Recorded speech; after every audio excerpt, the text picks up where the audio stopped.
In 2025, attention is the most valuable currency in business. You can have the best product, the best service, but if no one knows where you are, none of it matters. The problem, most businesses still marketing like it's 2005, and they wonder why they're struggling.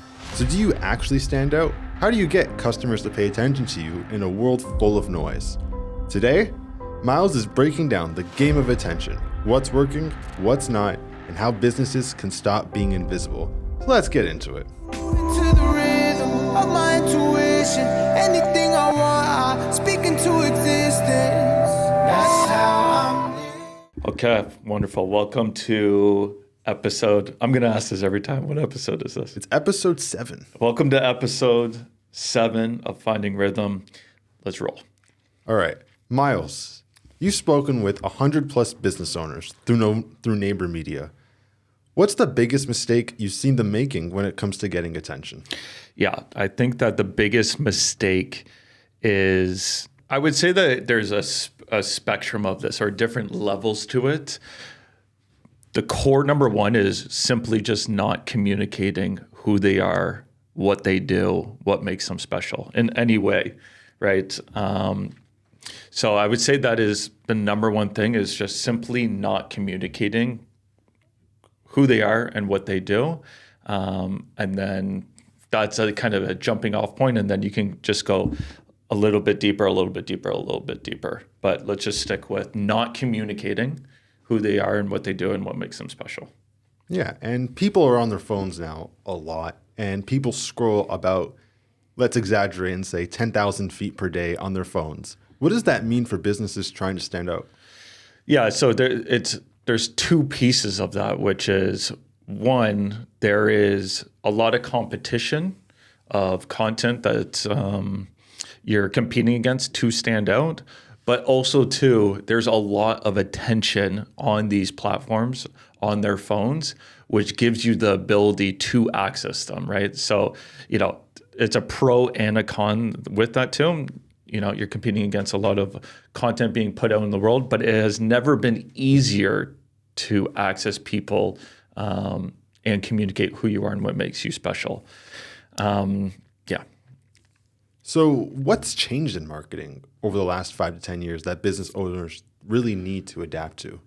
Yeah. So I'll just start with, we'll go with the explosion of mobile phones, like the smartphone, and the apps that kind of got built on top of that, and I call it just internet everywhere, right? Data got so cheap and people had access to the internet everywhere.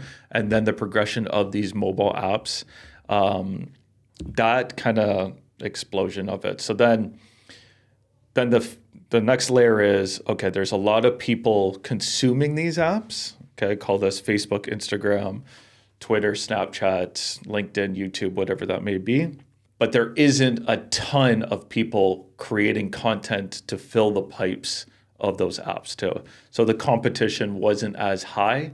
And kind of those early times, it was all you really had to do was post something, anything, and to get noticed of it, right? If you were just on the platforms and putting out anything, and if you think back of like old classic, like people putting together like social media calendars of like Throwback Thursday and shit like that. That was fine because there wasn't that much competition. But now there's more than ever more people putting content out on these platforms. Like, I'm just going to make up the numbers of it. Let's call it Instagram. Let's say that Instagram was growing. There was 100 million people, daily active users on that. But there was 100,000 people that was creating content and putting it out on that platform. So there was the organic reach was so much further. And then, fast forward, there's, 1 billion daily active people, but there's 100 million or 250 million people that are creating content and putting on those platforms.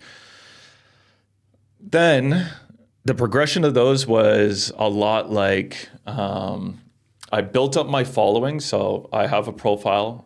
I built up 1,000 followers on my page. And then when I posted, a percentage of my followers would see my content, right? So the game was build up the followers. And then when I put up content, a percent of them, whether that was 5%, 10%, 15%, 2% of my followers would see what I posted there too. A lot like what email marketing was. Build out the email list, send out the email. A certain amount of people will open up the email and read it, and a certain amount of those people will click on it and do the action. And then TikTok came along and kind of changed everything. And, I'm not a technical person, so I can't speak to what it is, but the algorithm, what decides what content gets served up into your feed, the TikTok algorithm was different than the other ones, where now a piece of content could get posted and it was delivered to the people that they thought would be interested on it based off of their previous consumption. And that slight tweak gave kind of organic posting the ability to get massive reach, where it was getting delivered to people that were interested in that type of content. And the algorithm is so smart now too, like as a user, if you start watching certain types of content, the algorithm is going to refeed you that content. That got so good that then the other platforms start to, copy that or mix that in. Like I said, I don't know shit about making an algorithm or that, but so now in a 2025 world, like the pieces of content that you create has the ability to reach more outside of your following. So now more than ever, the quality of the content and kind of what is that creative is going to be the most important variable of it, with the ability to access all these people that are on these platforms, which they're at all-time highs. There's never been so many people on these platforms using them every single day. So would you consider this marketing or advertisement? Ooh, like, I should know like the exact definition of between the two of them, but I'm an idiot of it. Marketing is like, I feel like the whole piece of it, you're going to do many different aspects of it. And advertising is kind of like these specific advertising pieces: paper advertising, direct mail advertising, social media advertising. So I would kind of just split that up into, or I just use them as the same, honestly. It is communicating to people you are trying to reach. That's what the core of it is. You can wrap and put any name you want on it, but communicating who you are and what the hell you sell.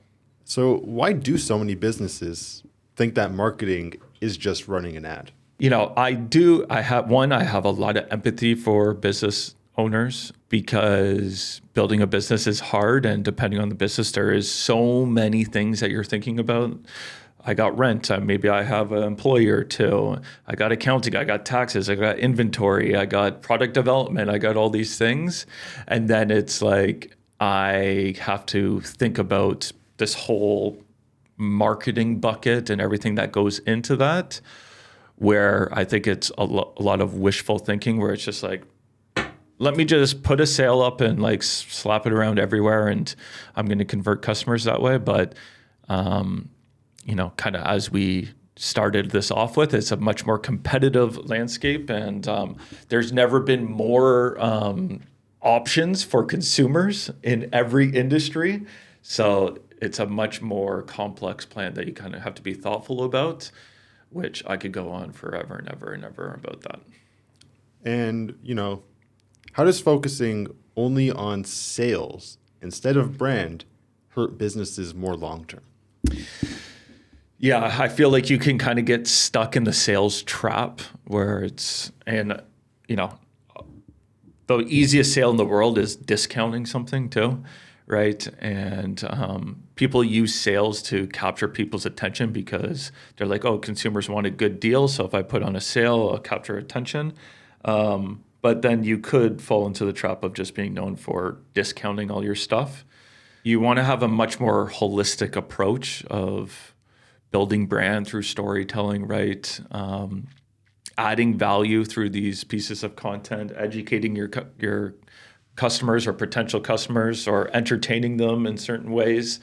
This is a value add game, right? The business is value adds. So you want to be doing that, not just running sales. Now, I say that, but also at the same time, you want to have good offers of things. You want to have offers to capture people's attention too, but that's not necessarily like a sale, right? An offer is just like a wrapper around your product or service to make it compelling. Another way of communicating what it is that you do or what it is that you offer is by crafting these kind of compelling offers too. So creating offers good, just running sales bad. So with those offers, there's a lot of brand trust that has to go into it. So how do you build that brand trust? Well, see, this is, you create an offer, right?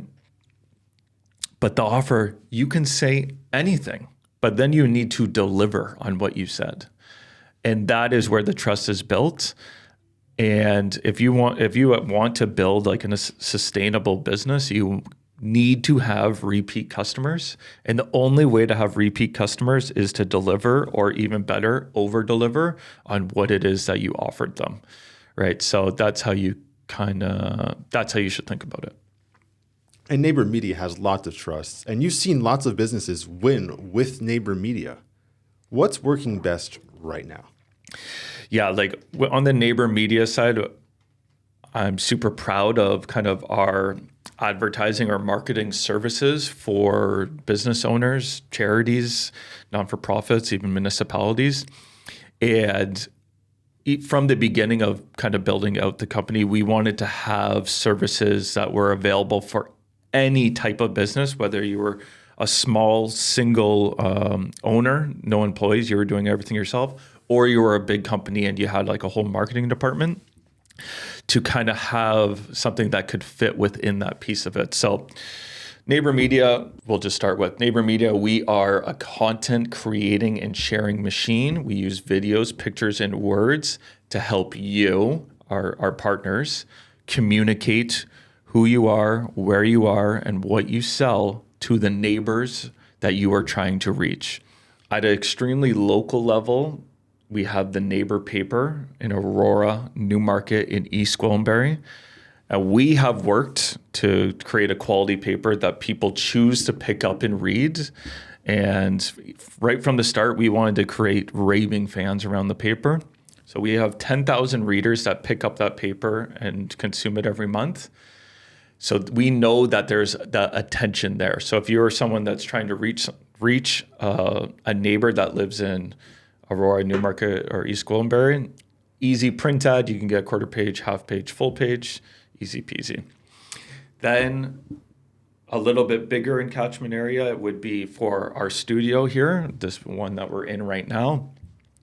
We know the value of this. You could come in and create content. We could do clips for you, which I'm sure lots of people have seen before. We could create your own series for you, where you could have guests on, kind of showcase that you're an industry leader, help you kind of create video content to use on your own channels. And that is for, I would say, people that live within kind of 45 minutes of this studio, because I think it's worth that drive in. And then third was kind of our digital offering, which we're super excited about. We've been iterating on it for just over a year now, and we're going to take this product national across Canada this year, which is our Good Neighbors campaign, which we will assign a content creator to the business owner. They will write a script for you, record the video, add the captions, and have a solid piece of content that will stand out in the feeds, built on best practices. Then we host that on our Good Neighbors page, which that page is dedicated for people to discover top-rated businesses in their local community, who they are, where they are, and what makes them special. So we host those videos on there. And then we media buy on Facebook and Instagram for each specific business to the audience that they're trying to reach, which typically for a local small business is people that are between the ages of 30 and 60 that live within 20 minutes of their physical location. That is typically the customer that they're trying to attract. So then we delivered that video that we created for them through our pages to that audience, talking about that business.